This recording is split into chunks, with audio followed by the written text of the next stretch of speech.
Very warm welcome again to everybody to this second session of our VRSI's Independence Day webinar series. It's a pleasure to have a galaxy of wonderful retina specialists. It's my special pleasure to welcome Professor Amod Gupta to deliver our VRSI Legend speaker talk on iconic challenging cases, lessons learned over the years. We have an amazing array of panelists too. We have Dr. Muna Bende, who's the Deputy Director from Shankar Netralaya, Chennai. My co-moderator for this session will be Dr. Manisha Agarwal. We have Dr. Anita Agarwal from USA at very early in the morning from California, right over here. Thank you for joining us at this early hour. We have Dr. Adnan Tufel, who is somewhere in the United Kingdom, who's logged in and will be with us for some amount of time. He's from Moorfields and has been a great friend. Both Dr. Anita and Adnan have been great friends of VRSI. It's great to have them here. We have Dr. Mahesh Shanmugam, who's a stalwart of the RedNet scenario, and he's been great, again, supporter of VRSI activities, and is somebody who's wonderful for case discussions. And before we go on further, we also have our own who got away, one of us who got away to Pittsburgh, Pennsylvania. Jay Chablani, and you welcome in the morning. It's a little later in the morning for you. Welcome again. So without further ado, may I request Dr. Amod Gupta sir to begin his talk on iconic cases, lessons learned over the years. Dr. Anand, I would request your Sari, kindly play the video.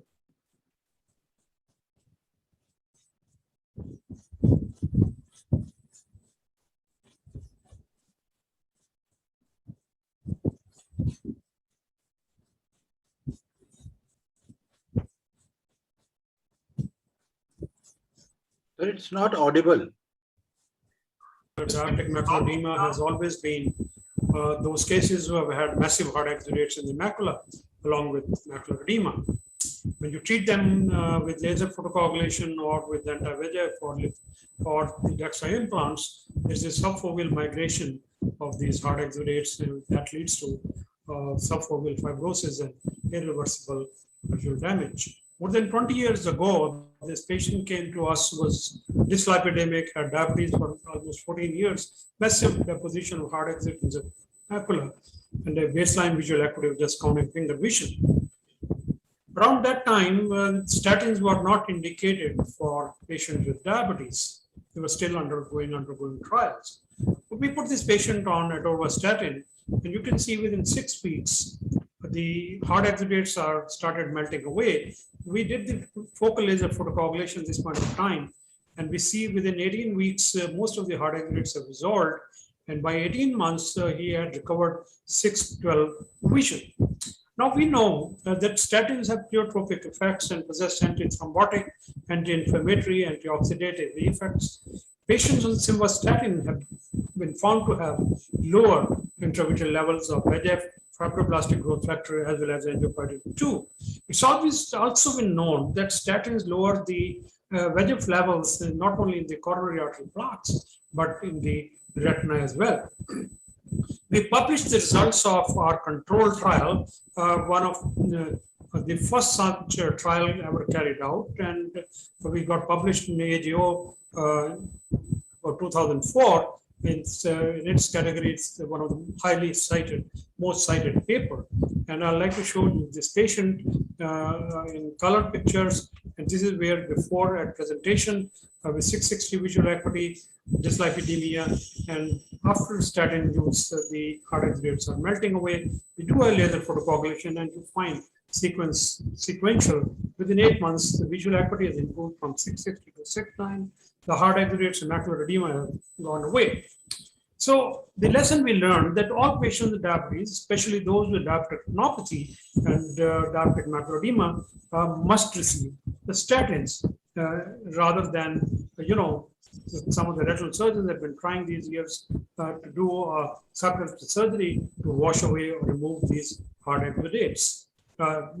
This is irrespective whether you are using laser photocoagulation, anti-VEGF agents, whichever anti-VEGF agent, as well as the DEXA or steroid implants. Now, my third patient is a 39-year-old male. He's a type 1 diabetic for last 12 years. And he was referred to us with diabetic retinopathy. You can see a number of cotton wool spots, a lot of hemorrhages and microisms are visible on fluorescent angiography, many of which these microisms are leaking. When we investigated this patient, we found that he had hemoglobin of just about 4.7 grams percent. He was investigated very extensively to find out the cause of anemia, and it turned out that he had iron deficiency anemia, and he was required 2 blood transfusions as well as supplement with iron and folic acid and multivite. Within 3 months, his hemoglobin improved to 12.6 grams. And by this time, when we reviewed this patient, all the microisms and edema has disappeared. A few dots remained at about 3 months, and his vision had improved to 6.6 from 20/40. We followed this patient up to 16 months, and you can see there's hardly any trace of diabetic retinopathy in this particular patient. Even on fluorescent angiography, there's hardly any microism visible. The lesson we learned from this patient was that all diabetic patients must be evaluated, especially those who have diabetic macular edema, and there is no emergency treatment required for a proliferative retinopathy. They must be looked for modifiable or reversible parameters like hemoglobin A1C, blood pressure, dyslipidemia. Renal functions are very well known to all of you, but those factors which induce hypoxia and thereby lead to overexpression of VEGF specifically need to be looked into, like anemia, history of smoking, and obstructive sleep apnea. We described a long time back a new clinical entity of tubercular surface like choroiditis, which is now recognized all over the world and treated as tubercular pathology. We have published a number of papers on this disease and extensively cited. Now, I'd like to share one of these patients. He's a young 21 years old who presented to us multifocal choroiditis. The lesion is expanding. She's already on 80 milligram prednisone. She had tuberculin skin test, which was highly positive. Because of the fear that her phobia might get involved, we withhold anti-TB drugs for a while. By about 1 month, the lesions have expanded. By about 3 months, the lesions have further expanded, and we decide to start her on anti-TB drugs at this point of time. Yet, 2 months later, we find the lesions have expanded furthermore, and vision is actually going down, and we offer her a diagnostic vitreous surgery, which was subjected under AIR for obtaining vitreous samples undiluted. And now what we look at the labs, the gene expert test for MTB was positive, and rifampicin resistance was reported. Multiplex polymerase chain reaction was positive. The RPB gene sequencing was positive, and it showed that there was a resistance at codon 526.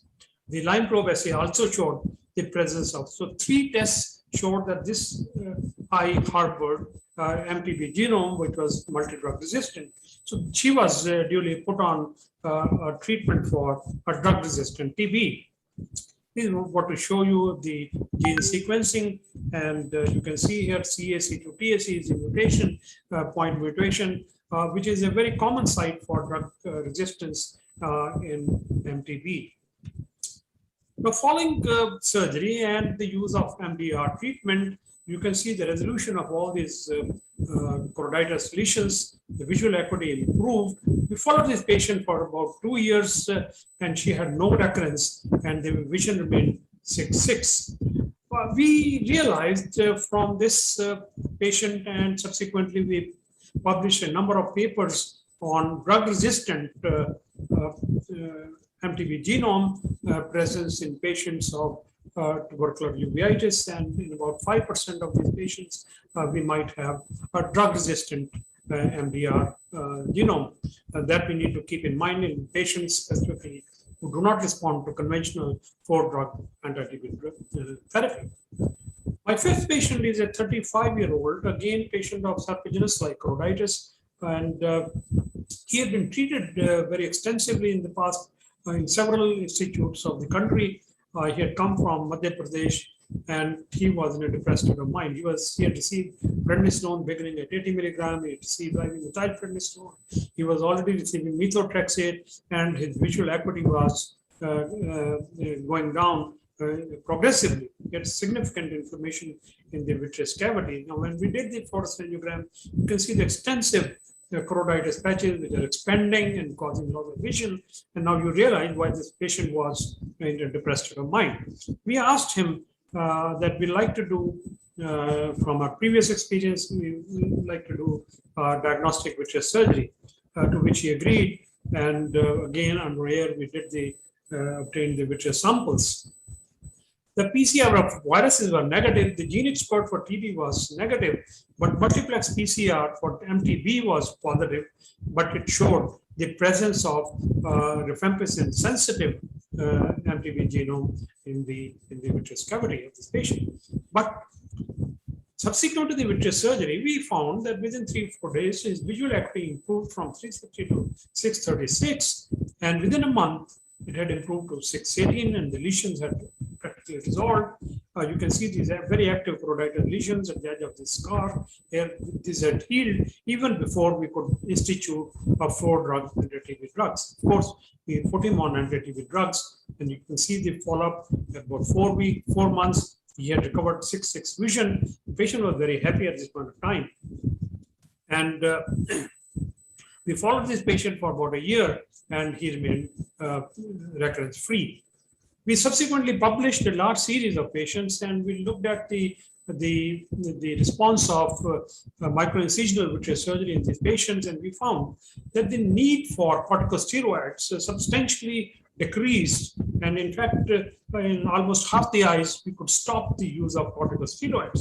The visual acuity started improving from day 1 following surgery and kept on increasing progressively up to 12 months. I think similar kind of results have been shown by Dr. Somya Basu in patients of serpiginous-like choroiditis due to tuberculosis. My last patient was one of the major challenges which I faced, was a 31-year-old male. He presented to me with 3 months progressively decreasing vision, with a lot of inflammation in the vitreous cavity. Looked like a toxoplasma causing neuroretinitis, and we investigated him. All the tests were negative except for tuberculin skin test, which was positive at 15 millimeter. Based on our clinical judgment, we started him on 2-drug oral therapy for toxoplasmosis. About 10 days later, we discovered that this patient had a number of intraretinal hemorrhages. We did an angiogram, and we found that on fluorescein angiogram, this lesion was highly vascular, giving rise to a suspicion that this probably represented neuroretinitis caused by cat scratch disease, which again happens to be, angiomatous lesion that are seen in vascular cat scratch disease. We gave this patient intravitreal bevacizumab and looked at the response. There was some response, but not complete response in this patient. 5 weeks after presentation, he has not responded to toxoplasma therapy, so we stopped that. He had actually TB skin test positive, so we started him on anti-TB drugs based on a clinical suspicion. We subjected this patient to carcinoma vitreous surgery for cytology for negative for malignant cells or AFB. The cultures, both for aerobic and anaerobic organisms, were sterile. The PCR for MTB was negative. We also subjected this patient to monthly injections of intravitreal bevacizumab. 10 weeks after the initial presentation and diagnostic vitreous surgery, you can see the site of the original granuloma here, the scars. He started developing epiretinal membrane. And a few months later, we subjected this patient to apparential membrane surgery for 6 months after presentation. And all along, this patient has been receiving oral corticosteroids. His anti-TB drugs were stopped. And he developed another granulomatous lesion below the optic disc. We hiked up his corticosteroids, and when he presented next, about a year and 9 months later, after the initial presentation, the lesion had stabilized, and we stopped his corticosteroid therapy at this point of time, and we thought he's going to do very well, not knowing what he has. Patient returned 4 years and 3 months later, and now he has another granuloma in the periphery with a peripheral tractional detachment. The diagnosis was so obvious at this point of time. So in summary, what I have shown you are a few of my iconic cases where we had, some of those lessons that we learned. And the major lesson we learned was statins are a very useful adjunct. No matter what treatment you choose for your patient with diabetic macular edema, the anti-VEGF agents, DEXA implants, or even focal laser photocoagulation. We also learned that we must look for any modifiable or reversible risk factors in diabetic retinopathy and diabetic macular edema, especially look for hypoxia-inducing factors like anemia, smoking, and obstructive sleep apnea. We also found that rarely TB serpiginous like choroiditis lesions may in fact be caused by MDR, MTV presence in the vitreous genome presence in the vitreous cavity of these patients, and we have to be on the lookout for MDR or TB in these patients who do not respond to the conventional therapy. We also found that, and we reported our extensive series on microincisional vitreous surgery is a very safe and effective procedure, and a view which is now shared by Dr. Soumya Basu, also who has published a large series of doing the surgery for resolution of lesions in TB serpiginous like choroiditis. And finally, when you look at these migrating granulomas, remember, Toxocara is a prime suspect saliva migraines. Thank you very much, my friends, and Dr. Anand again, for letting me share some of my iconic cases with you all. Thank you. Thank you very much. Thank you so much, Dr. Amod, sir. It's always a pleasure to listen to you, Dr. Amod, as we always the teacher of teachers. And I mean, he set the tone for this fabulous session, aptly titled "The Phantoms of the Retina," where we're focusing on atypical diseases and their manifestations. So could I ask Dr. Anita on your impressions and your inputs on this, on anything we would like to comment on from an international perspective? On the 6 cases, my God, each one of them was an lesson teaching case. I do remember the 2 cases, the first ones, the diabetics and the anemic. I thought you had another lady with anemia that you published in one of the British journals, BMJ. This just is pure anemia with retinopathy that got better after treating the anemia. Yeah. So I remember those cases, and this is the case which we published 2005 in VJO. Correct. And subsequently, there are a number of reports now, people treating anemia, they're looking for anemia. In fact, when we talked about statins and we talked about anemia, there were no guidelines like by the American Academy or, the other academies. They were not even talking about these things. But I was surprised to see last year that all these factors have come back, and they are charging now the ophthalmologists to look at the systemic condition of the diabetic patients, and they are being told to mind those parameters which can be reversed. I'll tell you, the US system has, everything is so specialized. I think that's where the patients are lost, because the ophthalmologists are looking at the retina, the internist. Everybody writes letters to each other, but I think there's so many letters that are automatically generated that people forget to look at them, or they just passes through their system and they don't look. unless you actually pick up the phone and call the doctor, or you really stress and write a big paragraph on the top. Most of these electronic records, you can just hit create a letter and it'll automatically do a letter, and it's just automatic. So most internists may not even get it, or they don't look at it. So I think there's a big disconnect, whereas in institutes like PGI, you have the internists right in that building, so you can send them off and you can call them, or you can walk them over. So there's a little bit of a disadvantage in the US system with that. And I think in that the patients are lost during all this transit. And, for me, because of my Indian education, I will sometimes call the doctor, or I'll really write a letter, keep on bugging them with my letters and write a big paragraph on the top. And I think that is important. And for us as ophthalmologists, we see so much inside the eye that we can help these patients for their systemic disease. And I still can't forget what I learned in PGI. When the patients had renal insufficiency and they had diabetes, they had this kind of breath and smell around them that you could know that their kidneys were bad, and you could take them over to the renal guys. And I saw that as a first-year resident here in the VA. And I told them, your kidney, you need to go see the nephrologist. VA system is better because everything is in one building. You can take them over. So the next time the patient came, he asked the second-year resident who had asked me to see the patient, how did she know my kidneys weren't good? And so my second-year resident asked me that question. So I told him, I said, I could smell the uremic breath.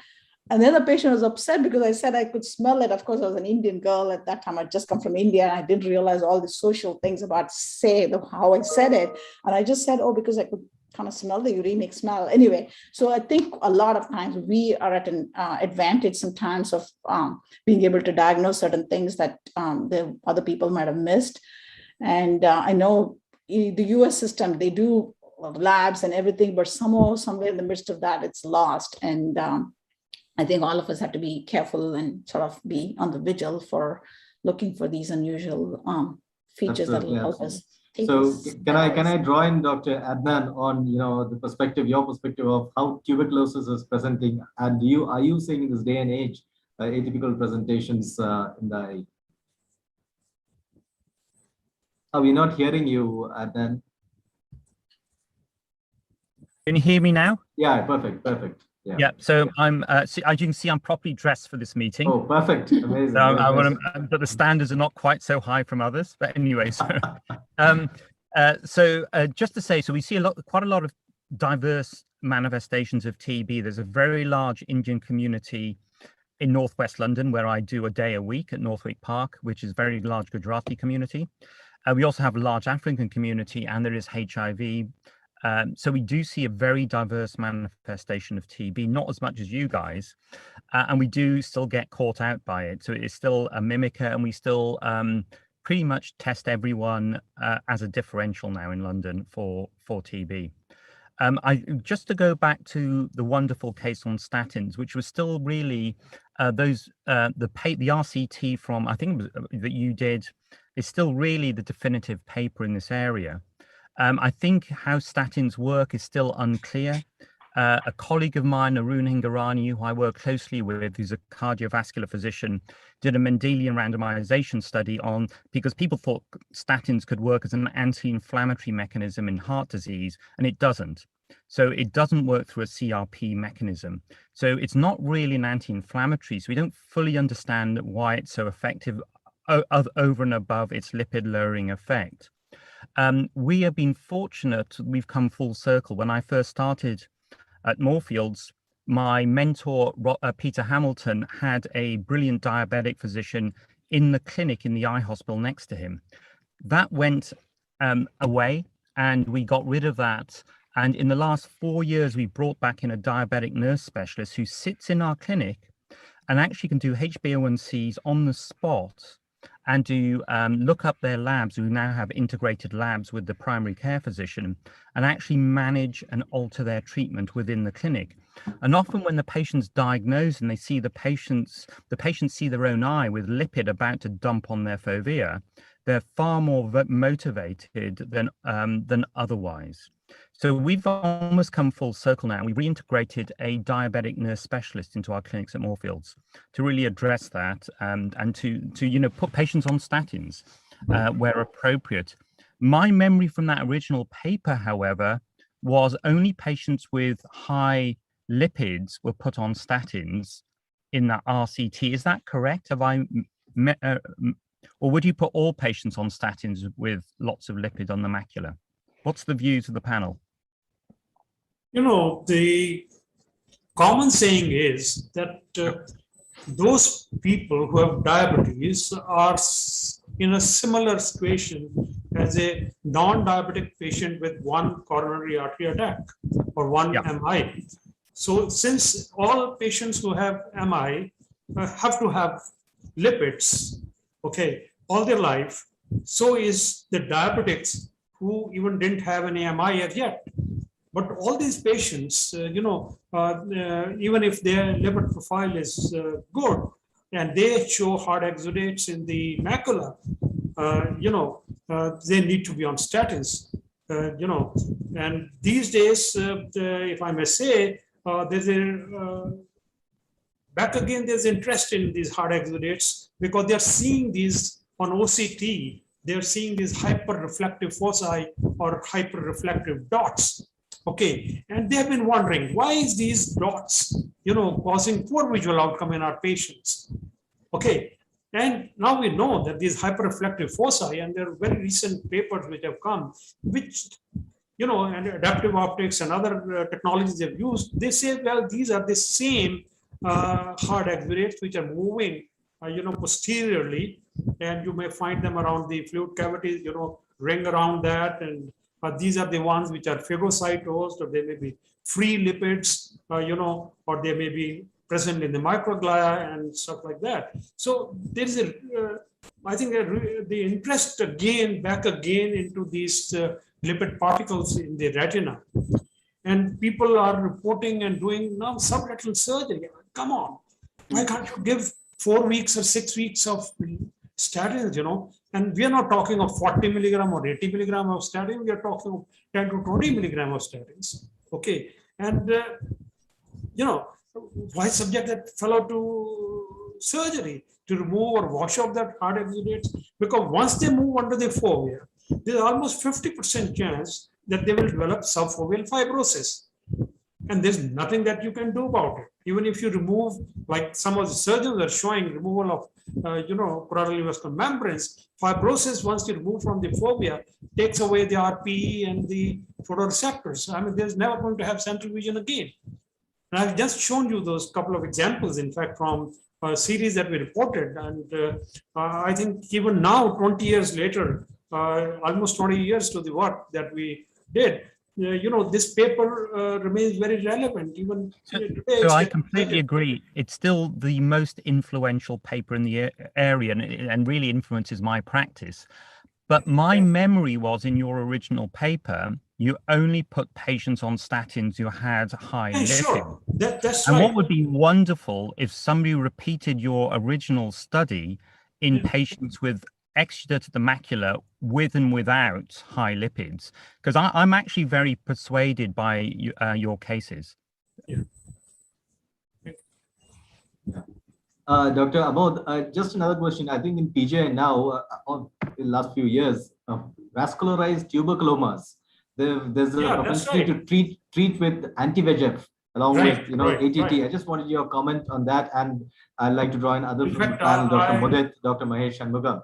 Anand, I wanted to show that patient. Yeah, I was thinking you would actually. Yeah, but because of the restriction of time, I didn't show that patient. Now that was years ago we showed, and we now have about 7 or 8 years follow-up on that lady we first treated. And this is coming from what we call now host-directed therapies for tuberculosis. Tuberculosis is basically a hypoxic granuloma. And people have shown already in the lungs and in extrapulmonary locations, including the eye in animal models, except this wonderful work from Narsingh Rao's lab, that these hypoxic granulomas are they have overexpression of VEGF. So it makes sense to treat these granulomas, and which we have seen and which we have shown, they're highly vascular granulomas, unlike the sarcoid granulomas, which are not as vascular as the TB granulomas. And if you use anti-VEGF agents like bevacizumab or Lucentis, these tend to regress much faster. They will not progress, they will not leak, the fluid will, kind of dry up, subretinal fluid will go away, and it's a very useful adjunct. In fact, this particular patient, which we reported in the BGO case reports long time back, and subsequently we've had, follow-up on that patient for another 4 or 5 years. And every 2 or 3 years, she gets a recurrence of the fluid. A shallow fluid develops under the fovea, and she knows now that this is the time to get another shot of Lucentis. So she gets 1 or 2 shots of Lucentis and remains all right for the next couple of years. So these granulomas somehow, remain alive all the life. And it's been such a long follow-up for this lady, 8 years with us. God knows how many years this is going to continue. It's like all the TB granulomas which lie quiescent all your life, and suddenly it becomes active. So it's something similar happening perhaps in the eye. So it makes a lot of sense. And now there are a lot of papers, a lot of thoughts on this. In fact, the guy in Australia was very keen on, these host-directed therapies. And he says anti-TB drug probably is not the way to go, but, use these kind of even systemic therapy, so he's kind of a rather disease modeler or experimental guy. So, so far nobody has treated systemic anti-VEGF therapy for tuberculosis. So Jay, I think you have a question. Jay has a question on foveal migration. Jay, would you like to articulate that? Yeah, if only if the time permits. Yeah. Sir, we obviously, like everybody said, that we have learned so much from your contribution, especially about the hard exudates. Because I was doing a couple of studies using steroids and looking at the hard exudates. So I was wondering that after your statins, which I have personally used for some of my patients, so how was the edema responded, as well as did you face that the migration of hard exudates were towards the fovea, or they actually just disappeared completely? It's towards the fovea. It's interesting because this was a controlled study. It was not a very big study. It was a controlled study. And in the group with the statins which we treated, and as Fal said, we had dyslipidemic patients because that was the time when statins were not indicated as yet in diabetics. In fact, they were contraindicated because no trial had been done on a diabetic population till that point of time. So this was after getting our ethical committee approval, we could manage to convince some of these patients to have statins versus no statins.